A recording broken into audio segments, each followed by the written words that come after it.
Welcome everyone. Thanks so much for joining us this evening. Um, Welcome to the CoreNet Conference 2022's final plenary. We're talking about adaptations in research and policy. Uh, this evening's session is being organized with the Accountability Initiative Center for Policy Research. CoreNet, as some of you may know, is a community of practice that was initiated in 2020 around the first wave of the pandemic to gather many research organizations who were concurrently studying the multidimensional impacts of COVID-19 in India. It was created to foster learning and exchange, also improve ethics and equity in the community in practice, and also improve research uptake. And from that point of view, this evening's session is really, really important to reflect on how we've learned from these unprecedented past 2 years about how we gather evidence, who it is for, and how far it has been useful. I'm really grateful to all of those who could be here. Uh, I'm also grateful to our esteemed panelists. I'll quickly introduce them in the next couple of minutes and we'll begin the session. We have two co-moderators today. First up, we have Saachi Bhalla from BMGF. Saachi is a senior program manager working with the Policy and Strategic Partnerships team at the Bill and Melinda Gates Foundation's India office. She leads the policy team's initiatives focused on gender equality and nutrition and is supporting efforts on strengthening South-South cooperation for progress on the SDGs. We also have Avani Kapur from Accountability Initiative. Welcome, Avani. Avani is a fellow at the Center for Policy Research and leads the Accountability Initiative, a research group working towards more responsive governance, a public system that is accountable to citizens in spirit and in practice. Her own interest has been in building evidence for policy advocacy to strengthen public financial management for service delivery. As part of her work, she's leading research studies on fiscal federalism, health, nutrition, sanitation, and education financing. Welcome. We also have Sir Vijay Sai Pratap from Vaani. Vijay is a co-founder and CEO of Vaani, a social tech enterprise that builds innovative voice-based community media technologies for the underserved. Working closely with community and partners, Vaani has touched over 2 million individuals, enabling them to not just access, but also share life-impacting information and voice their opinions. Welcome, Vijay. We have Dr. Sridhar with us, who's the technical director at the Bihar TSU for CARE India. Trained as a medical doctor, Sridhar has been involved in the design, implementation, operations research, monitoring, and evaluation of a wide range of community health and public health initiatives in India. He's also provided direct technical assistance for the design and implementation of key initiatives of the Integrated Child and Development Scheme, that's the ICDS program at the national level, as well as to the National Vector-Borne Disease Control Program. We have Dr. Punima Menon, who we're very grateful for, one of our early CoreNet colleagues and members. She's a senior research fellow at the International Food Policy Research Institute. She's the team leader for South Asia nutrition programs in IFPRI's Poverty, Health and Nutrition Division. In her work in India, Dr. Menon directs Poshan, the partnerships and opportunities to strengthen and harmonize actions for nutrition in India. As an initiative, sorry, I missed that. For nutrition in India, an initiative to support more use of evidence for nutrition in India. She leads the measurement, learning, and evaluation team at Alive and Thrive, an initiative to improve infant and young child feeding and child nutrition in Bangladesh, Vietnam, and Ethiopia. Finally, we also have Dr. Sekhar Bonu. We're really grateful that Sir could join us today. Dr. Sekhar Bonu is the Director General Development Monitoring and Evaluation Office, that's DMEO at NITI Aayog. Also a medical doctor with a PhD in public health. Dr. Bonu has worked at the Asia Development Bank and left as Director of Urban Development for Water Division for South Asia Regional Department. And he then joined the Indian Administrative Services as a subdivision officer and left as Special Secretary for Medical and Health in Jaipur in Rajasthan in 2003. We're really grateful that all of us could have all of you in our company. I'm now going to request Saachi Bhalla from the Gates Foundation to set some context for us and begin with her opening remarks. Over to Saachi. Thanks, Rohan, and good afternoon, good evening, good morning, everyone. It's really nice to be part of this CONET event.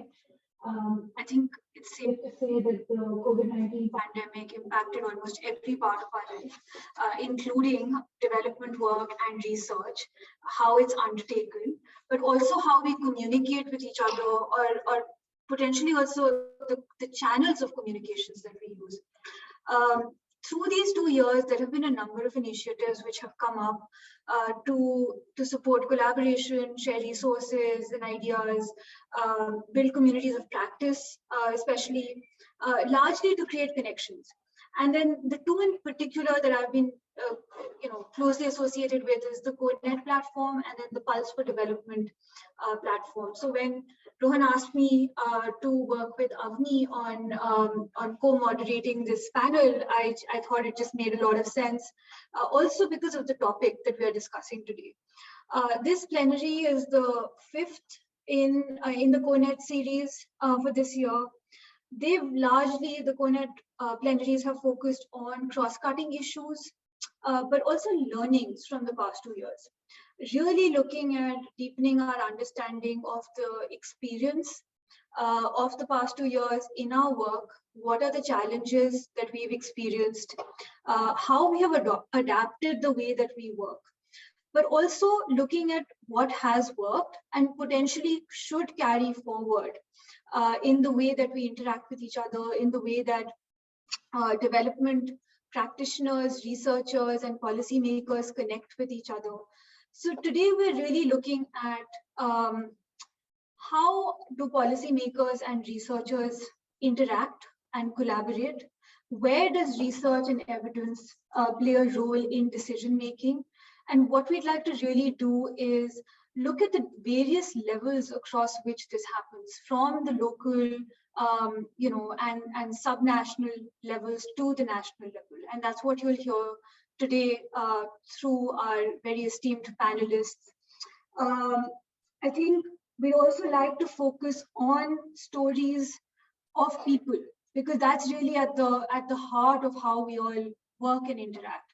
I think we'll start with a short video from the Ajivika Bureau to demonstrate a little bit of this point, and then I'll hand over to Avani to start off the conversation. Rohan, could we play the video, please?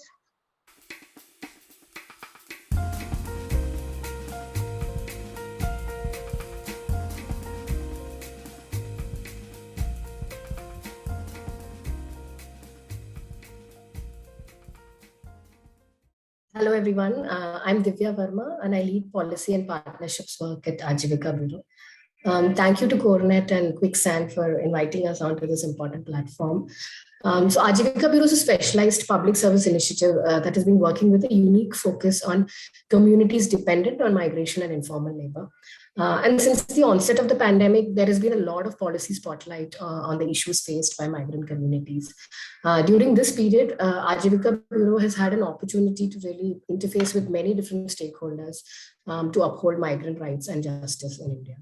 For instance, during the pandemic, we launched a significant research report titled Unlocking the Urban, where we looked at the interface between the urban governance frameworks of the country and the issues faced by migrant workers. It was a largely ethnographic study where we examined the systemic challenges faced by migrants in accessing public service provisioning in the cities.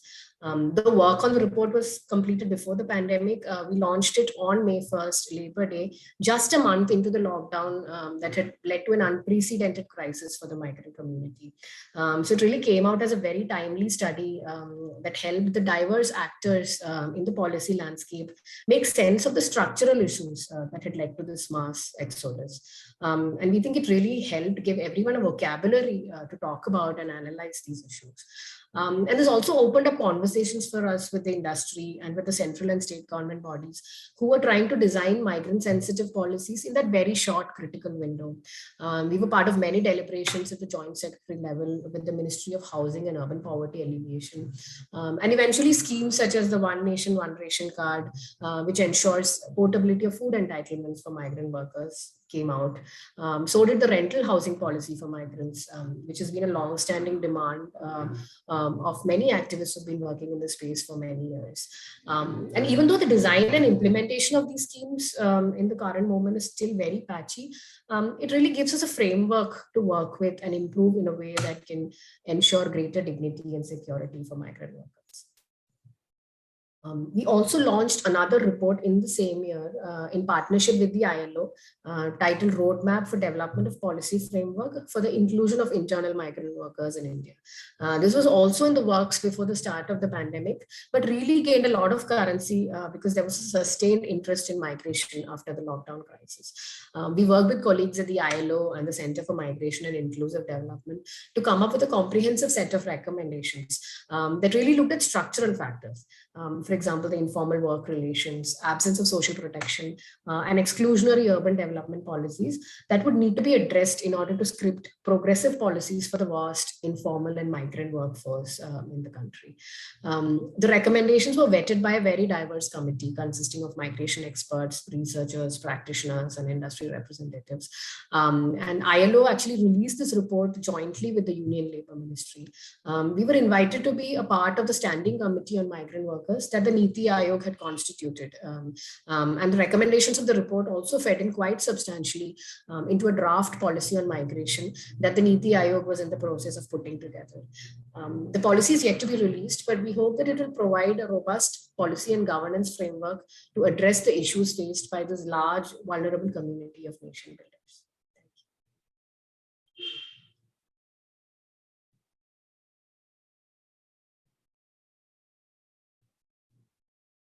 The video kind of sets us along the right track. I think the conversations that Ms. Verma had about timely information, the visibility that sometimes civil society organizations and research organizations have on structural issues. And I think migrant workers was one such example during the pandemic as well. So maybe I think this is a perfect opportunity to let's begin the conversation. And I was thinking maybe we could begin with Mr. Sai Pratap. While many of us researchers work more directly with policymakers at the national level, a lot of the action, as it were, happens on the ground. Vaani has been in some ways at the forefront at the local level. The mobile Vaani app, I saw a presentation of it as part of the Pulse conversation as well, that uses technology to hear voices from the community, especially the hard to reach communities and areas. I think played a critical role both during the pandemic and beyond. And I think critical in the work that you do is, of course, how do you collect that data? But most importantly, how do you ensure that the relevant, actionable insights can reach the right person at the right time? So maybe if you could share a little bit on your experience of working with block and district officials on service delivery mechanisms.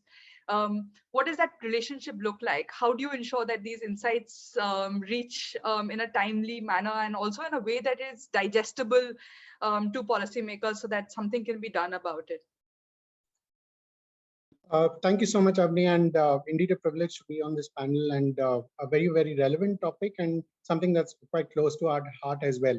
I mean, as you rightly said, Vaani is not a research organization, never intended to be that, right? But the primary problem statement that we've been trying to address is to create inclusive communication platforms for people in low-income, poorly literate, marginalized communities, both in the rural and urban context, and provide them with an opportunity to be part of the broader narrative, right? So most of the times they're never given an opportunity to share their views, share their perspectives about new policies, whether it's working, not working, whether things are going right, and more importantly, the way the mobile Vaani platform network, as we would call it, the network of community-based platforms, it's a decentralized setup, right? And our mission is to reverse the flow of information. While most interventions would focus on a very specific objective-based, campaign, saying that, okay, no, I would need to find, a certain understanding of the community's needs, right, as part of a research intervention. Vaani works the other way around, wherein we are trying to provide a platform where we are trying to trigger conversations around key topics or issues or challenges that impact the communities. And the need to make this decentralized is extremely important, because every community, every district, every block has its own share of problems.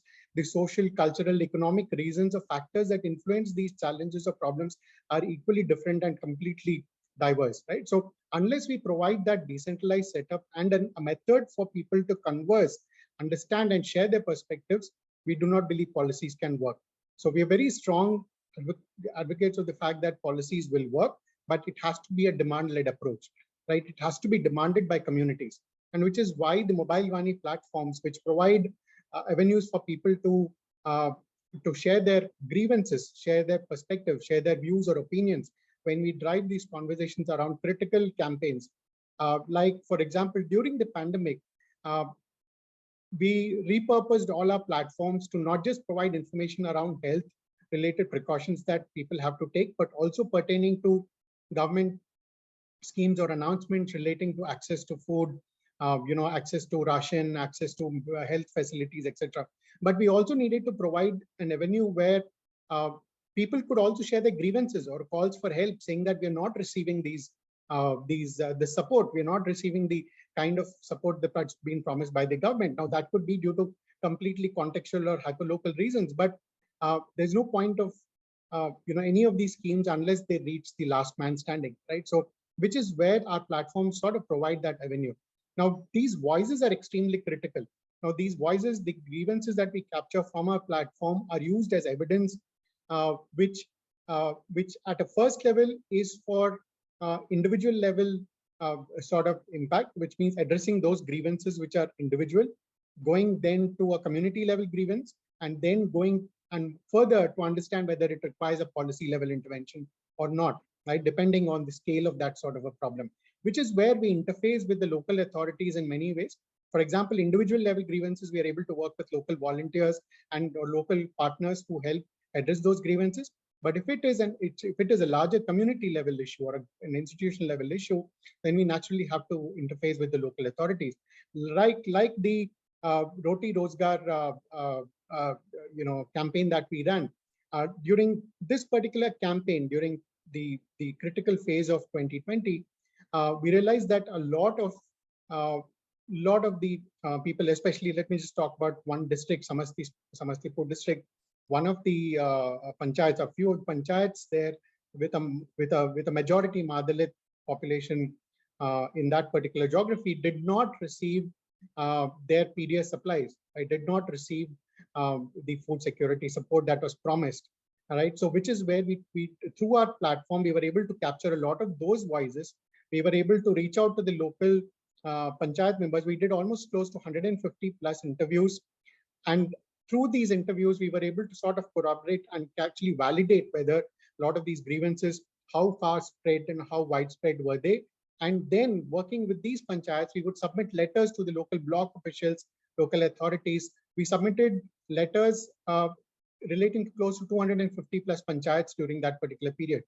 And we were able to organize these programs, campaigns on the ground with the help of the local authorities to sort of address those issues. So the community volunteer network that we work with forms a very critical and an important interface between Vaani, the mobile Vaani platforms, where we collect these voices and use these voices as evidence for further working with the local authorities in trying to escalate these issues and get the resolution required, right? So we also work with a lot of stakeholders, organizations, community-based organizations and NGOs who support us in this particular intervention.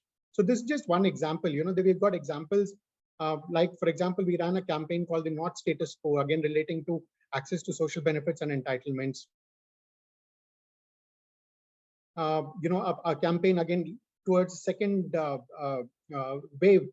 This was pertaining to sexual harassment in the unorganized sector in Tamil Nadu, right? And which again was quite surprising. The RTI revealed that there were just, despite the LCC, ICC policy, there was just one complaint that was filed during a certain period of 2019 to 20, which is completely deviant from what is there, what is happening on the ground, right? We then use our platform to educate the people, educate the women, and then capture those grievances corroborated by our on-ground offline interviews with the target population. So that's how, these are just a couple of examples of how we kind of identify those campaigns, educate the communities, drive conversations, capture grievances, work with the local stakeholders, supported by our volunteers, and then take it to the local authorities. Thank you so much. And I think, as you said rightly, the role of organizations like Vaani and other implementing organizations is so important in just getting those voices to reach people who are policymakers at different levels.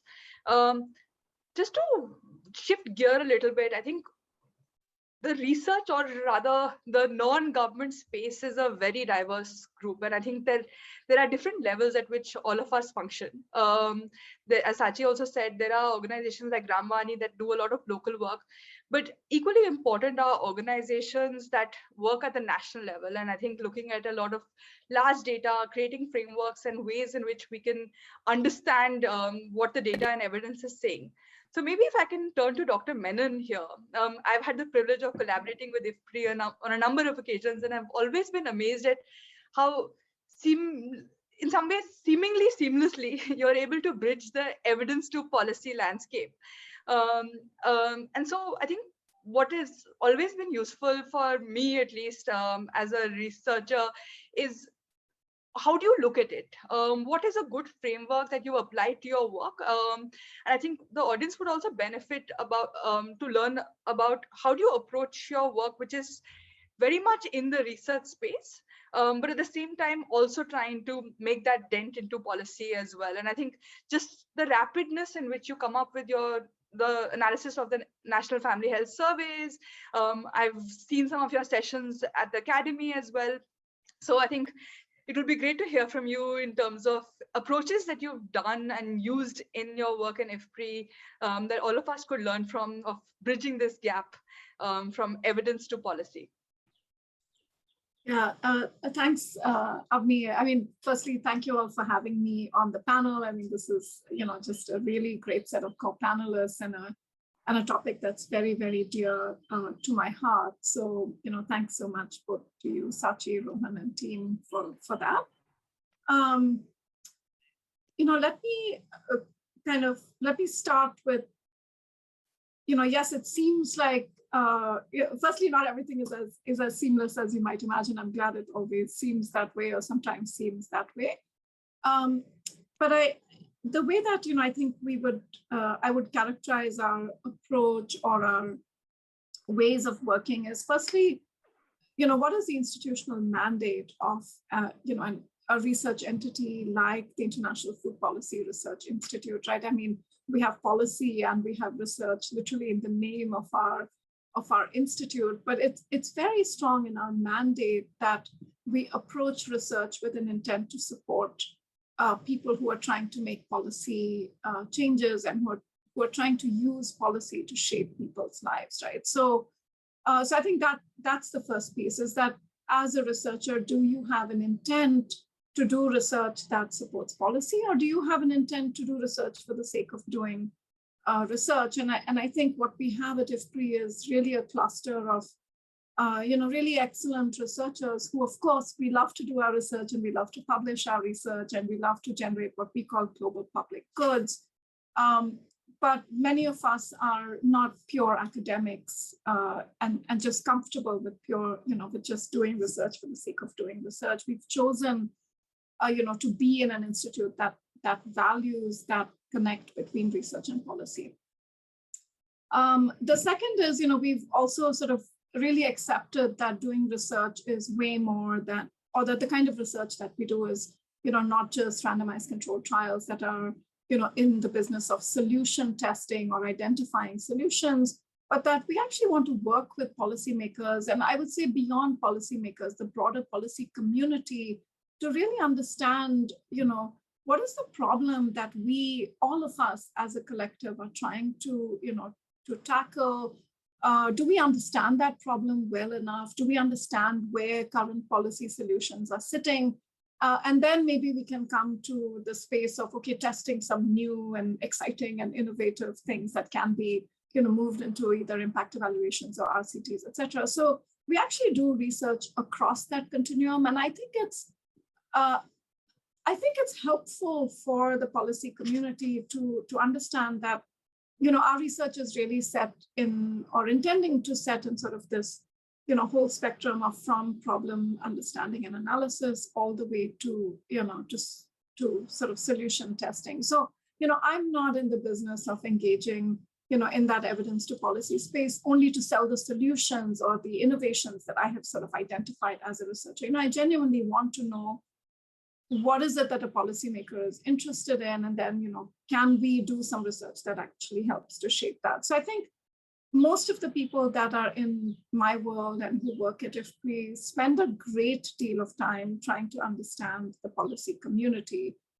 We also, I think, appreciate and sort of acknowledge that policy makers, are diverse, that policymakers come and go, but in fact, policy communities are relatively stable, over the long development trajectories of countries, and policy communities include, international and national development partners, include academics.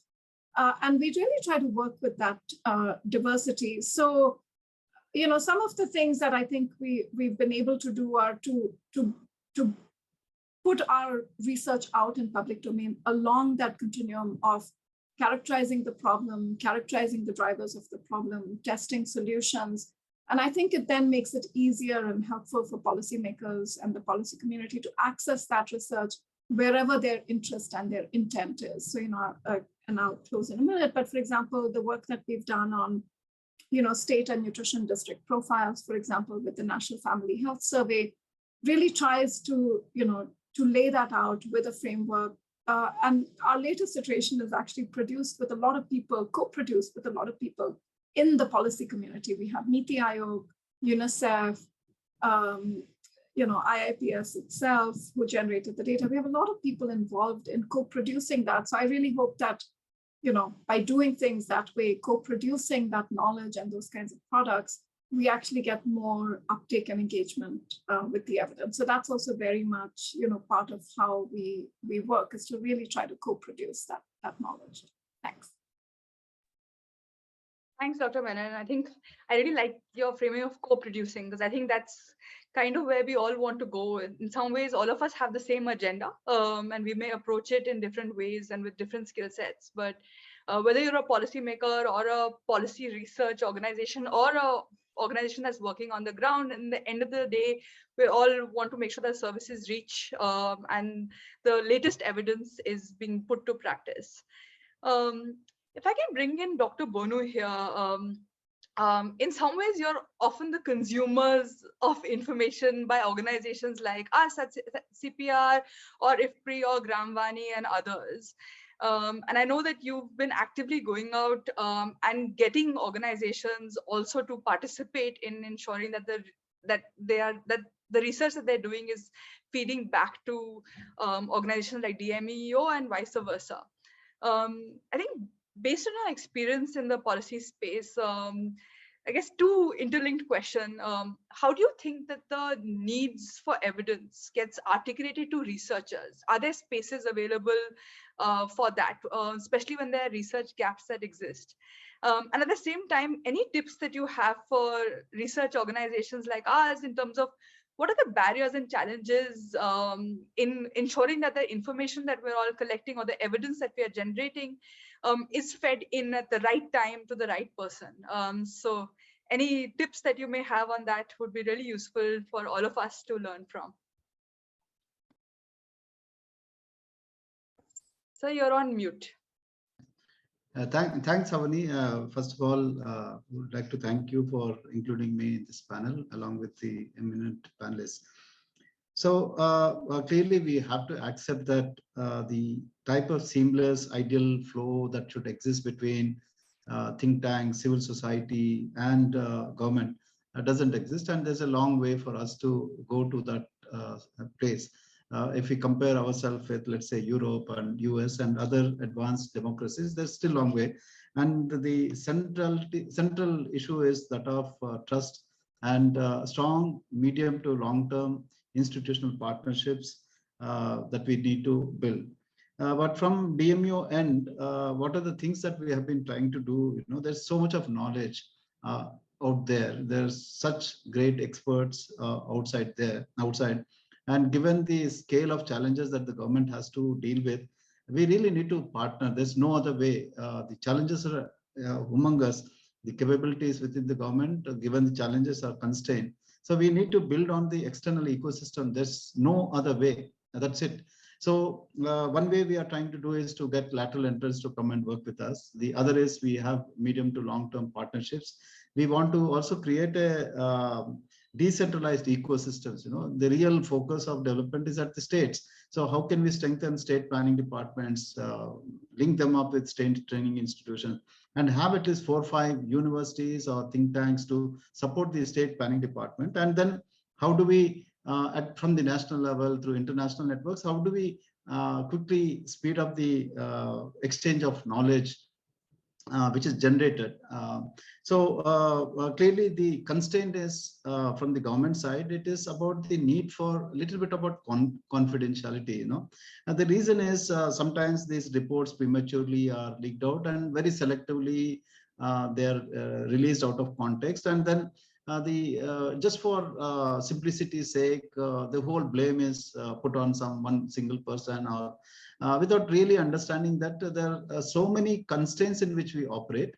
And we really need to appreciate many of them have 70 years of history. It's not like you're going to address them this year, or you can blame the current setup for whatever is happening. So, so that compassion and understanding and empathy about the constraints or firefighting within extreme constraints the government operates can only be understood if one actually comes and sits in the position. You know, it's very easy from outside. So I think unless until we all come to closer and closer together and appreciate each other's constraints, and with respect and without sensationalization, trying to appreciate, because we are all committed to the same common goal. I think deep inside, we are all committed to SDGs. We want to have sustainable, inclusive growth. We want all our marginalized citizens to have much better life. So we are all committed there. Somehow we have to come together. So from our side, I'll tell you what we are trying to do. You know, we know that we are humble. We know that there's huge amount of knowledge outside there. So every evaluation that we do, we insist on literature review. So we want to capture everything that exists there on the other side, put them in a nice manner, and put spotlight on important research through our evaluation. So 1/3 our focus is on literature review. Without a good literature review, we don't start anything. So that way we are immediately trying to absorb everything that's there into our system, and then through our evaluation, release it. The second thing is we reach out to experts. Purnima has been supporting us for last 3 years, reviewing our documents, and we have been sharing our documents. Avani, you have also been supporting us. We are able to do it because we know that you are so professional and we can trust you. We can give you understand our vulnerabilities, our challenges, and so that is where you know. But there's a long way to go. Clearly, we have a long way to go. The development challenges are so complex, and without solid partnerships, there's no way we will be able to address. And I think, you know, through these type of forums, government also needs to relax a little bit and open up. Our researchers, academics also need to come down, you know, and then work with the government. And there's so much that they can also learn, you know. They can understand the new policy related problems that they can define, you know. So I'll stop here. My time is done. I'll come back later. Thank you. Thank you so much, Dr. Bonu. I think an important factor that you brought up was, of course, this trust building. I think ensuring great collaborations, whether it's with government policymakers and researchers, or even within researchers, is really critical. And you need to ensure that conversations are constructive, and that feeling of trust and safe space is there. Maybe I can bring Vaani back here. In some ways, Vaani has this dual role to play. On one hand, you have to ensure that there's trust in your findings with the government. But at the same time, of course, you have to hold the trust of the communities that you represent. I remember a few years ago, we had done a survey and the ministry wanted, it was one of these catch-22 kind of situations where we had identified households that had not received a certain service. The ministry on its part obviously wanted us to name those households because that's how they would want the services to reach. But as a research organizations, we had to maintain the trust of the households during the survey. And of course, we weren't able to give out that information. So how do you ensure that this trust is built and retained? And like I said, from both sides, from the communities that you serve, but also the trust that with the policymakers and the local level officials and the communities. No, absolutely, Avani. I think in terms of, there are two stakeholders here, right? So one, obviously the communities who we work with very closely, who trust our platform. In fact, that is the trust is what we really work towards building, because unless there is trust on this particular platform that we operate, this communication platform that we operate, people will not find that as a safe space to and be willing to share their concerns, share their grievances openly. There is solidarity, they understand, they listen to others' grievances, they get the confidence and trust to share their perspectives and views openly. But in terms of, there is a segment of that community, of the population, which listens to a lot of this content. Some of them who take the courage to share their views, thoughts, opinions, which is effectively used as evidence. So in terms of keeping the trust with the communities, there are two aspects to it. One, do we make an effort in terms of telling them what we've collected from them, right? Most often, if campaigns, programs would be focused on collecting data, taking it out, putting it out for the external world, with very little focus on giving it or telling it back to the community, saying that what have we collected from you? What are we going to do with it, right? How is it important for you? The moment we try and ensure, educate them, what we normally do is that the UGCs, as we call it, or the user-generated content, or people's grievances, calls, not all of them, but specifically which are representational of the community, we try and create it almost like a UGC episode. We play it back for the community so that the communities are able to hear different perspectives, different views, opinions, and that naturally builds a bit of solidarity and also helps other people who might be willing to also add their perspectives to it. So now we obviously share it back with, whilst trying to summarize a bit of learnings and insights that we gather from this, from each of our research interventions or efforts. But we naturally have to summarize it, make it very easy and consumable for the target audience. This then gives them the confidence that, okay, now you're collecting data, you're doing something relevant to it, and it's effectively going to help me, right? The other objective that we've got is that the community volunteers who we identify from the communities, who are representatives of the communities, who are ears, eyes of the communities, we train them so that they are able to take these grievances, they are able to drive accountability within the local system, so that they are able to demand for better services.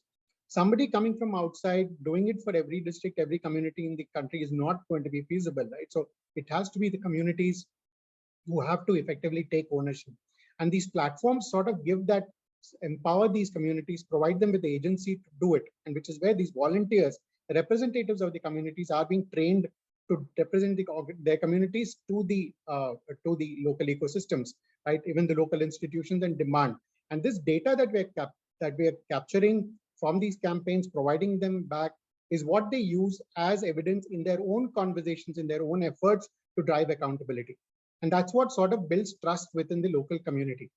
The second part, which is where the data that we obviously captured is at a community level, right? So it's not individual level, everybody's data that we are willing or do share with any of the external stakeholders, right? It is aggregated data. It is these voices that we capture with the consent of the user and provide them as evidence to any of these policy conversations that we've got with the local authorities, or even with respect to the other policy advocacy organizations that we work with, right? So, and even in this, right, it's never easy to sort of see that, everything is going to be perfect, right? So it was never intended to start off as a research intervention, right? So it's all, what we are doing is that provide an open platform where these sort of voices are constantly coming as a matter of conversation, which is where that trust and confidence comes within the community, right? So I mentioned to you about this campaign that we did in Tamil Nadu pertaining to the sexual harassment policies, right? The LCC-ICC implementation on the ground. What we got from RTI, what we got from our IVR surveys was totally different. What we actually found from the ground through close to 150 plus interviews that we did on from the communities was again totally opposite, right? So we naturally have to corroborate, we have to find it, we have to validate a lot of the information by going to the communities, talking to them, getting the stories out. Many of them may not be willing to even, just to let you know, almost 100% of the people we interviewed on the ground said that they or their friends or family members who work in the unorganized sector, everybody, almost close to 100% of them faced some sort of sexual harassment within their workplace. Only 60% of them were willing to file a grievance. And 40% who are willing, 60% who were not willing to file a grievance, 40% who were willing to file a grievance said they did not know how to go about it, the process. Right? So, and the RTI said there was just one grievance that was filed from the entire duration of 2019 to 20 during that particular period in that particular geography. So it sort of shows that it's never easy to sort of validate this information. We have to do multiple iterations, go back to the same community, work with the stakeholders, and get this information on the ground. Thank you so much. Yes, it sounds exhausting just hearing the kind of everyday process that it entails. Maybe, as in speaking of a different kind of scenario, I know that Dr. Sridhar has been patiently waiting his turn, so it would be great to get him on board. I think Care India has been a technical support unit to a state government. And we've heard right now from an organization like Vaani that's working very much local level. There's an international policy research organization like IFPRI that's working much more at the national and to some degree at the state level. You're set up in some ways where your primary work is with the government. By design, your key role is collecting information and feeding information back to government, which of course requires a high degree of trust building. I think this round of conversation has been about this tricky space that we all need to be in, where we trust each other, that the information that's collected is consumed, and there is a safe space where researchers and policymakers can collaborate.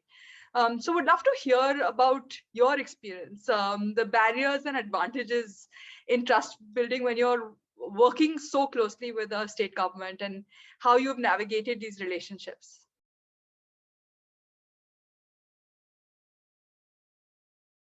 Sorry, you're on mute.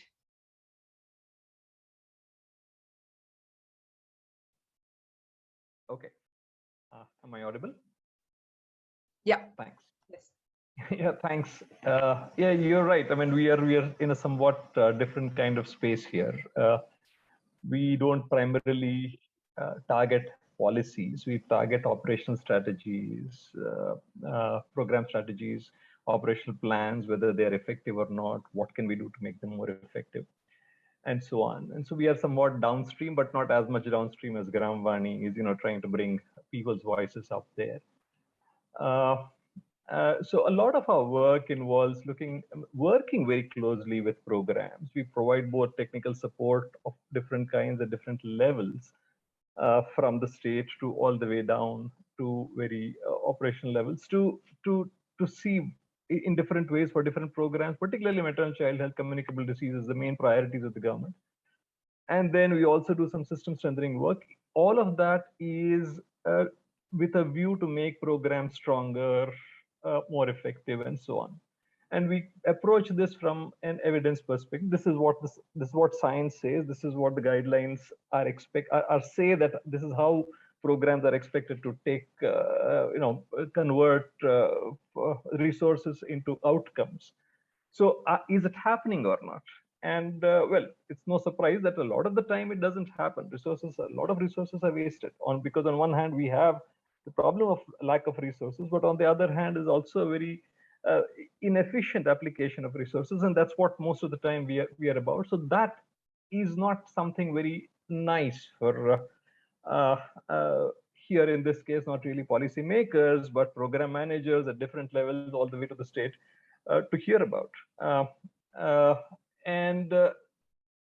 Because I mean, in terms of trust, does it matter? Of course it matters. I mean, in this kind of a situation, if we were not trusted, we would not have lasted this long at all. Because we practically know almost every inside out story of what's happening in Bihar today, not just in health department, that too. So there is, without us being able to work so slowly so closely with a government, it would not have been possible for us to work effectively at all. And there's been a fair amount of progress in Bihar, to which we have also been, I think, to some extent, we may be able to contribute. So something has happened. Why does mistrust exist? And I think that's what that's what we've been trying to understand and learn. So first of all, you see, any leadership, they require good advice, no question about it. And at the same time, we also need to acknowledge the leadership has a right to be skeptical about our competence, particularly in areas where they themselves may not possess deep knowledge. In which case, if I go and see, particularly in a place like Bihar, where the technical leadership is weak, it's mostly the IAS officers who lead the way. They're very, very smart. In fact, very often we say people within the government are so many times, so often we find them so smarter than we are in so many ways. And so it's not that they are not smart. It's just that the way that the system is created, and we can get into details, it's not conducive to efficient operation. That is where, when we go in and say, this is what you need to do better, the first thing that happens is, does this guy know what he's talking about? Is he competent enough? That's the first thing that comes up, which is good. The second is, there is evidently a lot of jostling for space in the development partner world. So when someone approaches, there is, first of all, the question is, okay, is this particular development partner pushing one particular agenda? Is it their own agenda that they're trying to push? And this happens, by the way, even with UN organizations. It's not just it's UN organizations and other development partners, and therefore there is always this question that is raised about, is it really an honest advice that I'm receiving, or is it something that, a particular specific vested interest that is coming up? In addition to this, there's also the tendency of us, people, who are in the development partner world, to bypass a lot of the implementation level managers, go straight to the secretary, try to get things done. And that is not something that's taken very kindly. And it's in the long run, it's quite counterproductive. So you need to learn where to provide whom with what kind of evidence. It's often easier, in fact, it's even better to provide the program leadership the evidence that they require, and let them decide how to use which part of the evidence to take up, take down, in the hierarchy, and use it. Basically, the leadership is also very much, just as Dr. Bonu very eloquently said, that there are limitations. And people within the government, especially the leadership, is very, very cognizant, aware that their teams don't have the same level of competence, dedication that, for example, a development partners teams might have, or definitely not as much as is required to run a good program. And we have seen enough and more of that during COVID. Why was all of this about? And we can get into details. I don't want to run out of time on that, giving you too many examples. The other thing is, it's not that people don't use data. Data is used 100% of the time. Quantitative data, qualitative data, every program leader depends and uses data all the time. We may not agree with the way they use data, or exactly the quality of the data, or the rigor of the data, and all that. But generally, their sense of, their smell test is very powerful. Then they can figure out very quickly what works, what is likely to work, what is not likely to work. It's often good to defer to their judgment. and rather than say, okay, I went and told them they don't agree with this. Essentially what's happening in their minds is a continuous multivariate analysis. And they're dealing with the politics of it, the administration of it, the technicalities, everything simultaneously. Where while we might go there with a piece of research that says, technically, this is what you should be doing. And that kind of ability to look at multidimensionality, if we do not adopt those ways, learn those ways of thinking, and it's very difficult. There's also, of course, things like there's a clash of cultures, the Sir culture. Then there are income disparities between what a government is paid and development partner staff are paid, and so on and so forth. Those matter. There's, of course, there's some bad reasons also. The systems are full of intrigue. There's a lot of whispering, ganging up. All of this happens. Corruption, I'll not get into that. There's an instinctive fear of publicizing limitations. So any kind of, they would like to hear the bad news first. There's no question about it. But they would also not like that to go public, and as far as they can help. To an extent, it is understandable. Beyond a point, it is probably not correct at all. And it's the public needs to know, and that doesn't always happen. How do you mitigate this? And first of all, I think as researchers, we would do well to understand this context, the contextual knowledge, etc., in addition to our own domain knowledge, and understand how systems function and try to work with them shoulder to shoulder. That would really help. As Purnima has been saying, be an honest broker, build a reputation for yourself as somebody who gives the facts as they are. You're often very much appreciated for that. Don't criticize in public. Definitely go ahead and criticize in private. Avoid intrigue. Try to get into co-design as much as possible, and keep all stakeholders informed about what is happening. It very often happens that you've done some work, it gets published, or somebody else goes and presents it to Government of India. The Government of India sends them the same thing and says, this is what we heard, that this is what's happening in Bihar, and they'll pull it up and say, okay, why didn't you not tell us first? Why did you go to Government India first? So these kinds of dynamics also we need to take care of. And these are different ways in which I suppose we have tried to learn and build trust over time, so that at least the kinds of evidence that we can generate and put forward to the state government starts having some effect. Thanks. Thank you so much, Dr. Sridhar, for giving us a window into all the relationships you need to navigate and how. I think you brought up really important points, which is a very fair question also in terms of, I think it's always hard to know what the agenda of different organizations are. And one of the things that we've also had state governments approach us is that even when they want to expand the pool of organizations that they go to for evidence, they don't always know who they are, how do you find them, how do you trust them? So maybe if I can bring Dr. Bonu in here, I think part of the problem of this sometimes trust deficit is the lack of formal institutionalized places for collaboration.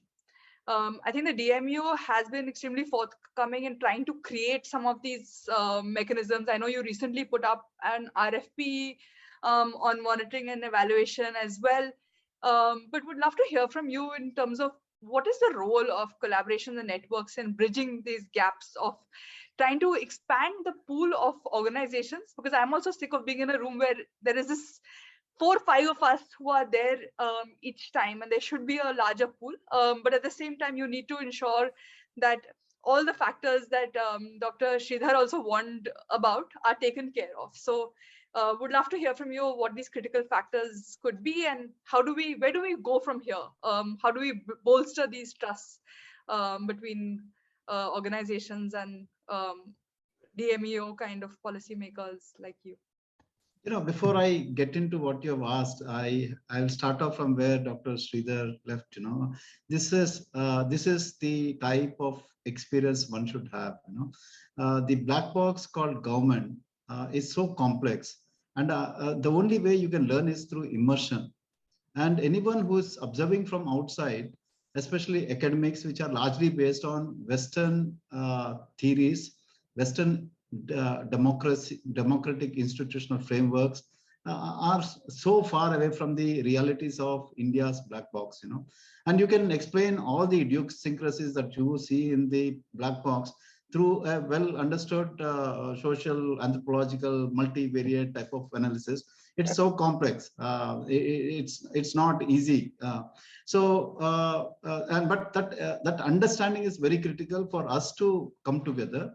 And this also means that our academics also need to move, from the Western anchored theories to closer to Indian context.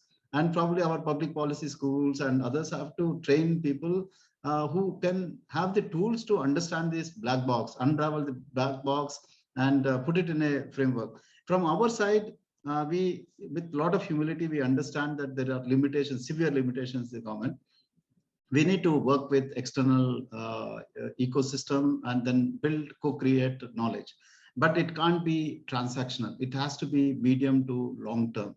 And it has to be trust-based, and where the government also has an obligation to foster, those centers of excellence and bring, encourage university professors as well as research scholars to work on real public policy issues. I don't think we have done enough. We spend around 14 lakh crores on various development schemes.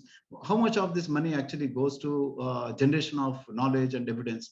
And most of the time, we do it through transactional private sector. Some big five come and do something and thick report and go, and then after the low, it's back to zero. So we understand it. So we have started off with partnerships. We have around 20-25 different partnerships.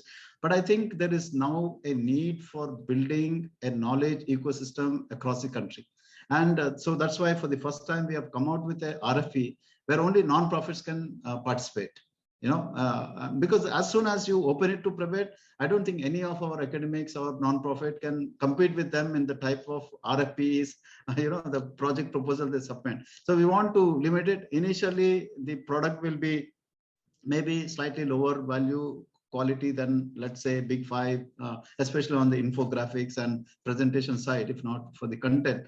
But we think that if we continue to work closely, then we will create a virtuous cycle where we learn from each other. We build with existing knowledge, but it has to be over 5 years, 10 years, and it has to be across. If I am a municipal corporation, I'm doing a civil engineering work, I need to have a long-term partnership with any engineering college close by. And have a 10-year partnership. Ask them to do our designs. Ask them to come and do our quality verification. But it has to be over 10 years. Then give an opportunity for apprentice, for engineers to come and work with us, so that they learn theory there, they learn practice here, and then they start preparing themselves for real world policy challenges, policy problems. And also, government as a funder can attract researchers to come and work in the public policy, critical public policy issues. This is what US does, National Institute of Health. They attract all the researchers to come and work. So I think there is a lot to be done from the government side, but I think there's also some work to be done from the academic side. But I think by creating these networks, empaneled institutions, and also funding them over a medium to long term, in a predictable manner, I think we can create an ecosystem where academia, think tanks, civil society organizations, government, all work on a principle of trust and mutual understanding of everyone's constraints. And then, through this collective synergy, we unlock the potential for us to resolve intractable problems that we face today. I'll stop here. Thank you. Thank you so much, Dr. Bonu. On that hopeful note, I hand over to my co-moderator, Saachi, to continue this conversation. Thank you all. Thanks, Avani, and thank you to the panelists. I think this conversation has been really interesting and also very honest and candid. I think talking about, how to build trust, I think that's a really critical conversation. And I hope that we're all able to learn from the reflections of Dr. Sridhar, Dr. Bonu today, and continue sharing with each other. how to do this. I'm just going to shift tracks a little bit to talk a little bit about where does evidence generation and that interaction with policymakers happen across the life cycle of policy making. I think Purnima, you initially also commented on the different types of research, and you said research for publication versus research for engaging with policymakers. And I think this debate has been going on for a while. What is considered research and evidence, and where does it fit in when we talk about policy making? So let me start with you to ask a little bit around, what are the stages of policy formulation, policy conceptualization and design, implementation? Where is IFPRI and you and your teams, where are you involved? Do you see, and just sort of connecting back to this, the world that we live in today, influenced by the pandemic, are there challenges that you had in engaging with policymakers and in doing research these 2 years, but also, potentially, are there things that have worked well or better that you feel should continue as we move forward? Yeah, thanks, Saachi. That's a really a complex set of questions, but let me do my best. So, I would say we work on a very wide range or sets of issues that relate to that bring sort of evidence to different stages of the policy cycle, right? I mean, in early years, for example, of the development of the National Nutrition Strategy, we supported things that were more focused on bringing the kind of evidence that you would need to inform something that was sort of at a strategy policy level. In the research we've done in different states, we've done things that, for example, state governments have asked us to do. And in Chhattisgarh, they asked us to look at the quality of certain aspects of the growth monitoring program. In Tamil Nadu, they asked us to look at uptake and client engagement with their take-home ration program. So I think it's sort of really dependent on, are you as a researcher willing to step up and answer the questions that are relevant to people who are at different stages, of the policy cycle, and in a sense, make sure that we have the skills, but also the intent to answer questions, right? I mean, these are important questions that policymakers have, and in a sense, it's our job to listen to those questions and then to say, okay, can I do that kind of research? And if I can't do it, do I know somebody else who can do it? So I think we've taken a fairly, open view to that. And, like Sekhar knows, sometimes our job as researchers isn't to inform policy, but is to support groups like DMEO in doing the kind of government-owned research that will, lead to informing policy on, for example, on the social safety nets and other things. Now, coming to the issue of where are we today? We're 2 years out from this pandemic.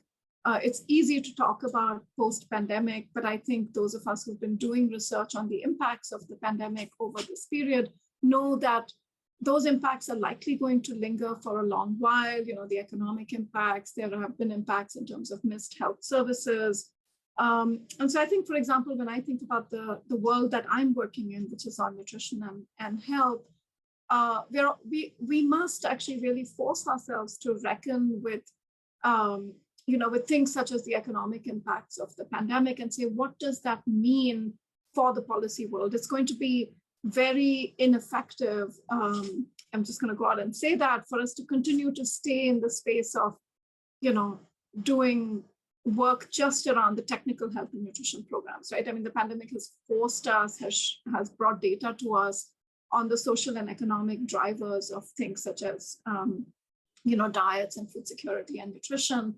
So if I don't, say that has really important bearings on what's going to happen in the next few years, both for the kind of research we do, but also for where policy implementation, in a sense, needs to absorb and connect with what researchers have been finding in this space. I would be remiss, right? It's easy to say, oh, we just need to work on the nutrition program. to solve the nutrition challenge. But what we've learned in the last 2 years is that's going to be not enough. And so now as researchers, we need to figure out how to continue to bring the evidence on the impacts of the pandemic to those who are beginning to retool and really look at, okay, what do we do about the challenge of malnutrition looking forward? It's going to be to continue to keep our eyes on, our families still affected by the pandemic. In what ways? What are the implications of that for food security, for diets, for malnutrition? What have been the impacts of missed health and nutrition services in the first 1,000 days? I mean, we are at 2 years now, but a lot of families in the first 1,000 days would have been affected by what happened. What are the lingering impacts of this going to be? These are things that we are thinking about as researchers. I hope that these questions are also going to be important to people who are thinking about, what should they do in policy and programs, even looking forward over the next 5 years to mitigate, what have been some of the impacts of the pandemic in the last couple of years. We are not post-pandemic in that sense of, okay, we may not see as much COVID right now, but we're not really post-pandemic. And I think we should all accept that in terms of the impacts, right, of the pandemic. Those are likely to stay with us for a while. So I think we as researchers need to accept that. The policy community needs to be sort of hopefully receptive to the kind of evidence that I think is going to come in the next few years on what some of these lingering things have been. So I think that's where I see where we are today and where we need to look as a joint community who are interested really in protecting people's lives, livelihoods, looking forward to the SDGs. There's a lot left to do. That just became more difficult now because of what has happened in the last 2 years. So let me stop there. Thank you. Thank you, Dr. Menon. Let me move to Sridhar. And I think just also picking slightly from what Dr. Menon said around, we're not post-pandemic. We are in a different phase of the pandemic, but the impact of the pandemic continues. I think just sort of thinking about the role of a technical support unit. You work so closely with the state government. Where do you see there is interest, there is openness to engage on evidence that is generated either by the technical support unit or even more broadly in the state ecosystem with civil society organizations, with research organizations? What types of data, what types of evidence finds resonance or interest from policymakers the most?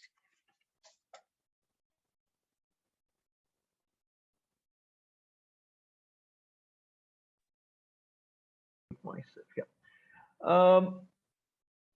I think particularly about what kind of evidence finds resonance, I think it varies a lot with individuals within the government. And that's something that we should clearly recognize. There are some who are more receptive, more insightful, more creative about how they can think of and use evidence, what evidence they want to consider, and so on and so forth.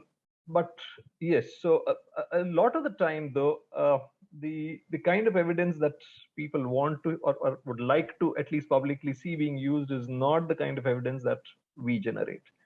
The usual official line is we look at our own MIS, and that is it. Anything that comes from outside MIS is anyway just a sample, I mean, it's so it must be, there must be something wrong. Partly it is from, sometimes at least, is from not understanding what samples are, but a lot of the time it's a good excuse to not look at the truth. And this is something that happens quite often. Even if there is no, beyond a point, people might not be able to, officials might not be able to argue about what is right and what is wrong with the data, but they'll very quietly shelve it, ignore it, move on with something else. So there is no way we as as externals can kind of hold the government accountable or anything like that. We can only kind of reason with them, negotiate, talk to them about the benefits of going in a particular direction or considering the evidence more carefully and so on and so forth. But there is still a lot of kinds of data that they keep asking for, or they respond to very quickly. Some of the better run programs, for example, let's say the immunization program in Bihar, they look forward to our annual household data very eagerly. And they want to know exactly which district has gone where, what are the nuances of that, which particular antigen has not been given, what are the reasons. No, there is that kind of interest also. But then I think that is true for as long as, or for that matter, let's say, which facilities are likely to get certified for Lakshya or NQuas or something like that. Now, anything that follows standard guidelines and talks of inputs, particularly processes, that till that extent, a lot of data is used. That they would demand data. They really want to know more and more. Then there are other kinds of data that are demanded. Well, for example, your teams are out there on the ground. So can you tell us what about this particular civil surgeon or that particular, the kind of data that they really want to see how their own programs are going. Then, of course, any good news particularly about any priority area is always welcome. No question about it. Something's improved, fantastic. We want it. Any evidence that supports, helps them get out of a tight spot with the government of India, definitely they want it. They want to know what communities are saying. And I told you earlier also about the bad news. I mean, bad news, you come and tell us, don't tell anybody else. So there is a lot of appreciation for the fact that we as development partners and collecting rigorous data are able to get data that give them evidence, that give them data and evidence that they need. But a lot of the evidence that we would like to give them is not something that is so I won't say not welcome, but it's not something, it's not their priority very often. For example, what we'd like to see happen is, as I was telling right at the outset, so many resources are being invested. There's a particular way in which if you want to achieve, let's say, a reduction in neonatal mortality, reduction in malnutrition, what have you, a certain there's a whole theory of change and impact hypothesis. You know what is supposed to lead to what, and so on and so forth. We base our assessments on those theories of change, which we have tried to support. When we go back to them with that kind of data, they're lukewarm. If we've been, for example, showing them data for the last 7 years, that if the ICDS wants to do any one thing good in the world, they should at least get complementary feeding rates to go up. And look how flat the curve has been and how low forever. It has gone up a little bit with a huge amount of effort, but it's been really small. And that kind of continues, the power of a flat curve to shame and to get people to get a little more interested, that we have seen to some extent in Bihar. Senior leaders have woken up and said, okay, let's do something.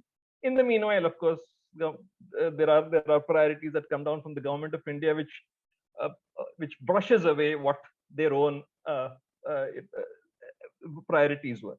So this is how it's a continuous process of trying to time it right, trying to get to the right people within the government with the right kind of data. We might collect tons of data. We just pick a few bits and say, listen, this is what is wrong, or this is what is going right. Then there is more scope for building further on it. So it is not a straightforward process of the way that we would normally imagine in the science of public health, the way that, for example, papers are written up or research is published, of saying you do this intervention, if it doesn't work, go back to the drawing board, find out this must be wrong.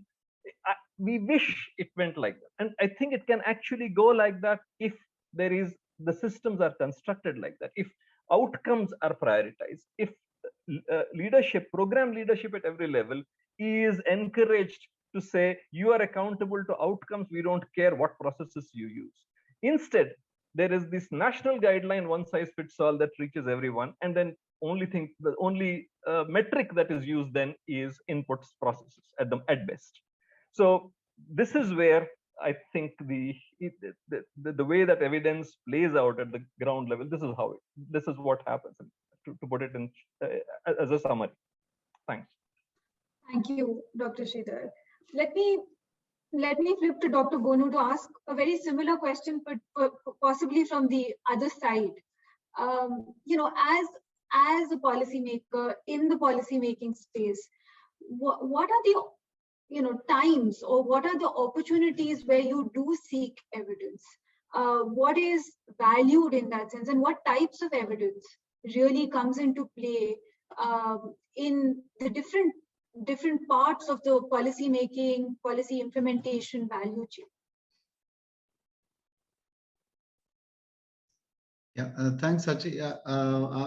We are in the business of monitoring and evaluation of various government schemes and policies, institutions, laws and rules. That's the very, very wide spectrum. So we broadly see two types of data. One is the administrative data that comes from the government's own machinery. Then there is also survey data which comes from the government machinery through MOSPI survey, but also some surveys which are done outside. But most of those surveys are limited in sample size and so forth. So majority of the outside work is limited in size. For example, MG Narega. Yeah, you have findings coming from outside, but they are very, very contextualized. Some are from village level or district level. That's it. India is so diverse. The ability to generalize those findings is probably naive. So that means you can only synthesize using multiple data sources. So I think given the context, it's very, very, evidence generation anywhere is critical, but I think given the scale and complexity, it's very important for us to triangulate. So more the generation of evidence, wherever it is, whether it's qualitative, quantitative, it's important. It's critical, especially from external world. And so that's why we think that literature review becomes important. But how can we quickly get evidence that is generated outside into the government system? I think that's where the channels now are philanthropy funds and academic research institution or whatever. Then they prepare it. Then it comes through some thought piece, and it's a long cycle. So we need to figure out how we can get this evidence quickly into the system. And I think philanthropy and BMGF have an important role. I think when you fund researchers and so forth, you have to figure out how to also nudge the academics to work closer with the government also. So from the government side, I think we are making all effort to improve the administrative data quality.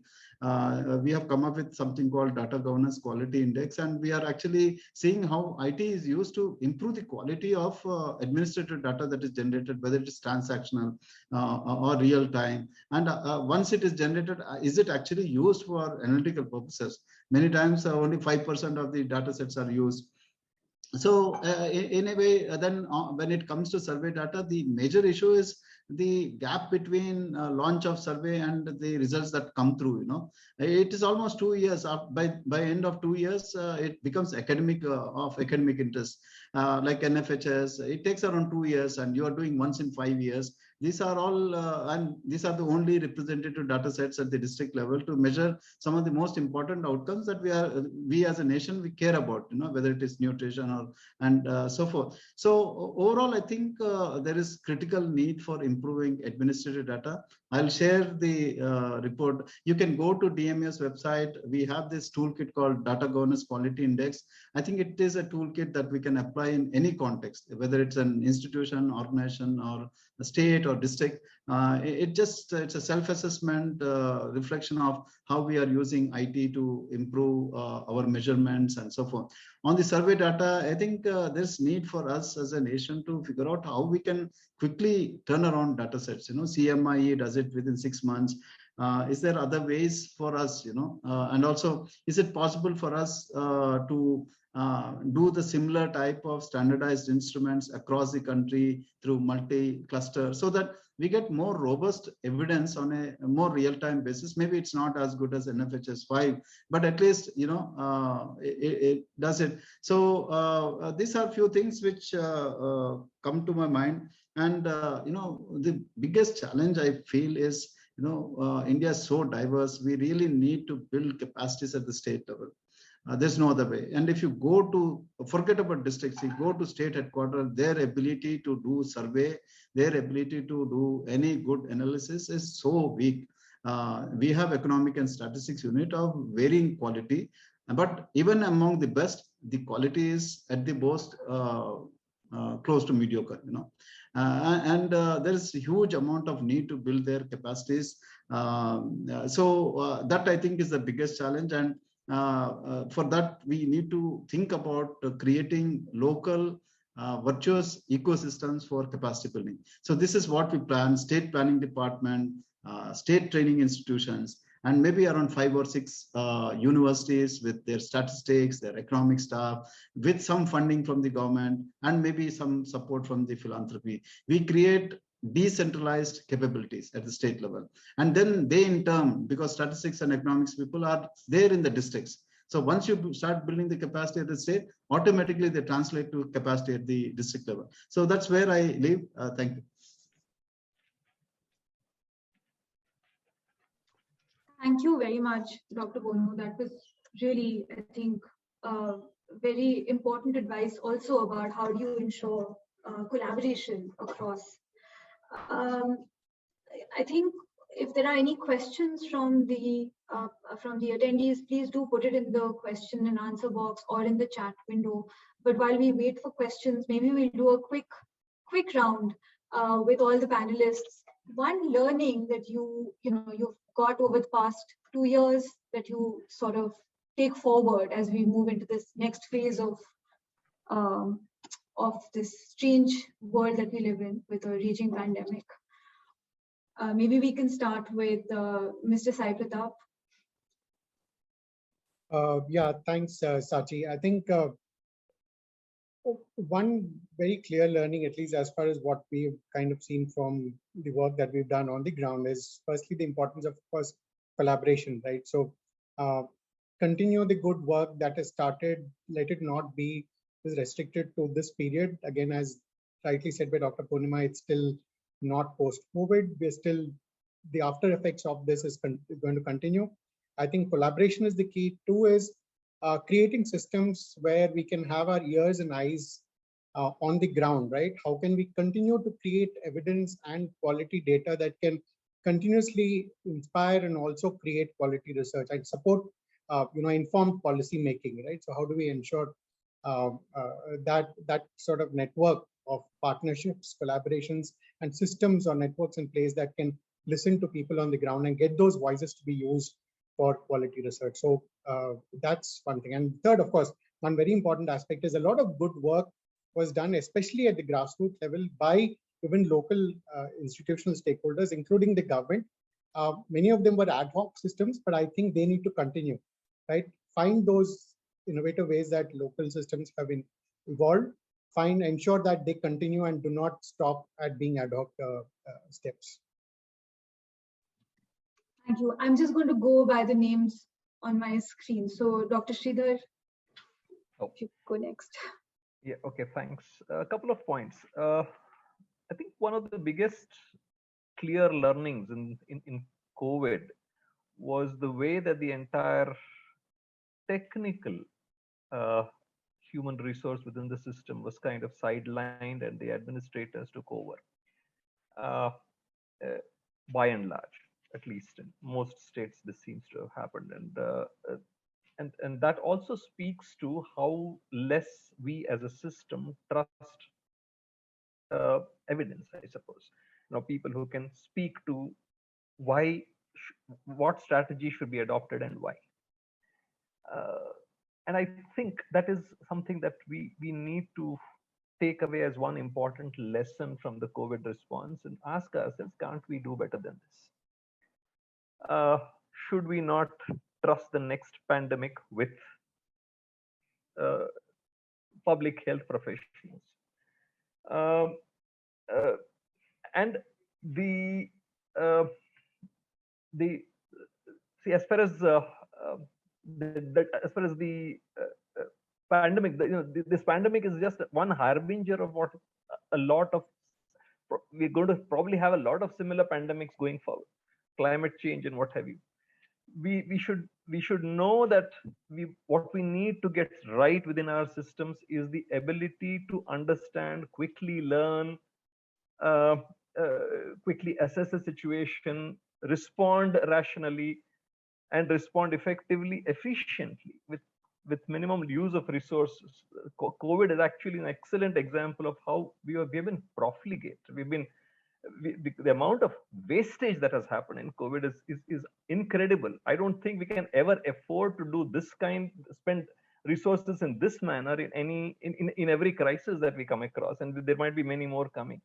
If you want to do all of this, what is really required is core competence at operational levels, public health competence, ability to understand data, publish data, generate one's own data, and do it. I think that is something that we need to definitely do something about.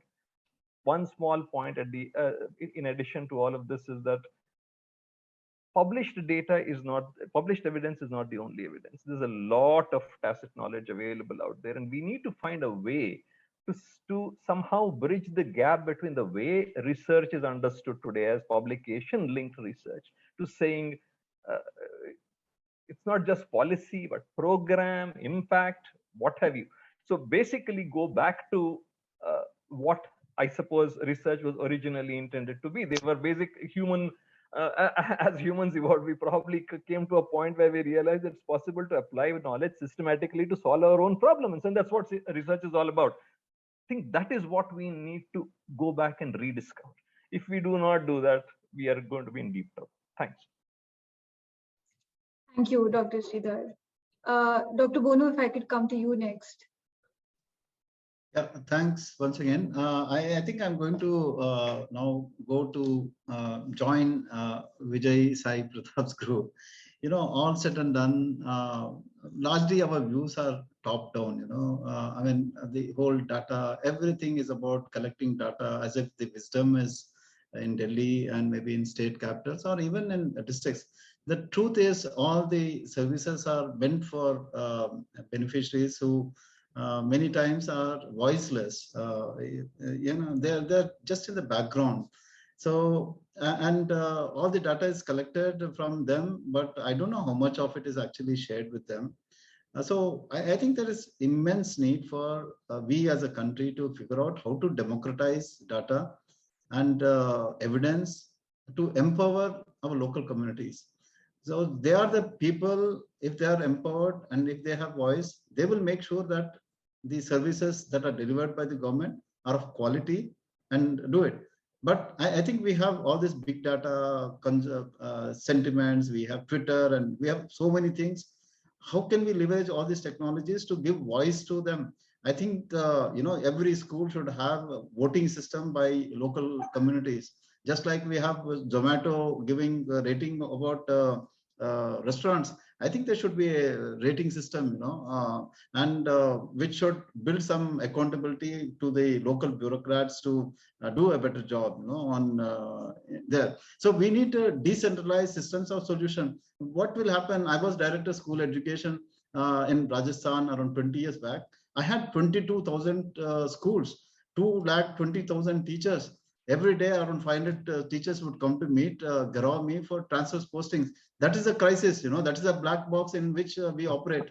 So we really need to figure out, I think we have now technology, we need, so we really need to find some elegant solutions where the voices of the end users and the communities are utilized to build accountability in a decentralized manner for delivering outcomes, both by private sector and public sector, even the private schools also, you know, the mom and pop schools which exist, they also need to be rated based on the outcomes, the age appropriate learning outcomes they deliver, So I think as a nation, we need to figure out solutions there. I think that will help us to much better prepare for pandemics, climate change and everything. Thank you. Thank you, Dr. Bonu. I love that. Empower the communities and really track the outcomes in a sense. Dr.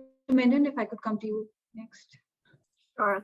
Thank you, Saachi. So I really loved where Dr. Bonu spoke about evidence as a tool to give voice. And so I think I'll just continue from that. I've always viewed that as a great privilege of our the kinds of surveys we're able to do, interviewing mothers, interviewing health workers, and understanding their worlds. And so I think as we look forward, I think we should increasingly sort of really accept that when people bring data or bring surveys or qualitative interviews or what have you to the tables of policy makers around the world, what we're doing with that data is giving voice to a lot of people who don't have voice. I agree that those insights should reach the local communities, but I think what we've also seen from a lot of our work, especially work that interviews health workers, not just in India, but around the world, is that the world that they encounter on the ground is not always changeable by them because they are roadblocked by decisions that are made that relate to systems level issues such as financing, procurement rules, training modalities and what have you. So what I'd love is for us to see evidence as a tool to give voice, but to recognize that what those voices are saying, the ability to shape outcomes is not just in their hands, and that the evidence that is generated has to move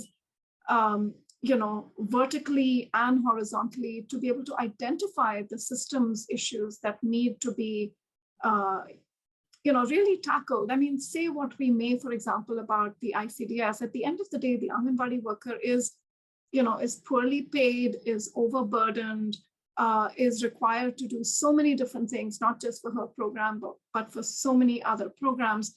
And we still aren't really able to unblock many of those things at a systems level, right? We're hearing those voices. In many cases, they are agitating around those same things, but at a systems level, we're not able to unblock because of perhaps other challenges further upstream. And so I just want to close by saying that we really need to kind of think about, how can we do this work on evidence to policy with not just a win-win, but a win-win-win mindset where the researchers are able to do what they want to do with evidence, which is, communicate it, engage policymakers around it, publish. The policymakers are able to do, or the policy implementers are able to do what, they think is useful with the evidence, which is to see their programs and improve them. But the third win for me is the most important, because all of this work, if it doesn't lead to wins for the people, for the citizens, and for the outcomes, then none of us are doing our jobs well enough, right? And so what I really love is for us to always keep that win-win, big win kind of frame when we think about what we're trying to do here with, the evidence policy engagement. Thank you. And thanks again for having me. Thank you, Dr. Menon. And I'm going to just hand over to Rohan on that note. Thank you, Saachi. Thank you, Avani. I really have nothing more to add for sure. I mean, there's no ways in which I would even attempt to summarize this discussion that, to me as a young researcher, was deeply, deeply inspiring. Nothing short of inspiring. So thank you for that. Babita and I were reflecting. Babita is my colleague at Quicksand, and we spent the past 2 years co-anchoring this community of practice of researchers. And we really started at this point where we were in the middle of the first lockdown when this opportunity came to us. And really it was about holding ourselves first, but really finding so much value in the work that we saw happening around us. And on so many days, good and bad, just meeting all of these inspiring researchers pulled us through. And what was really striking was when Dr. Menon said that these are actually policy communities that are in fact stable. I was thinking about how what it would be to have research communities that are also stable and strengthened, where we're not just sharing, exchanging, but also supporting each other, and really collectively sort of seeing ourselves through this time, and creating that triple sort of win that Dr. Menon was talking about. So, and in that light, I feel like this 2 years, which on several occasions have felt like a really long time for us as we've been doing all of this work, now it feels like really the first sort of step in really doing something that is long term, that Dr. Bonu was alluding to. So thank you so very much for all of these ideas and insights. And I think at least it gives me the spirit and the energy to think that work like this, which is more collective, which brings all of these people together to really patiently listen and learn, is the way forward. So thank you again for this. Thank you for making the time, Saachi, Avani, Dr. Menon, Dr. Bonu, Dr. Sridhar, Vijay. I'm so grateful to all of you. Thank you.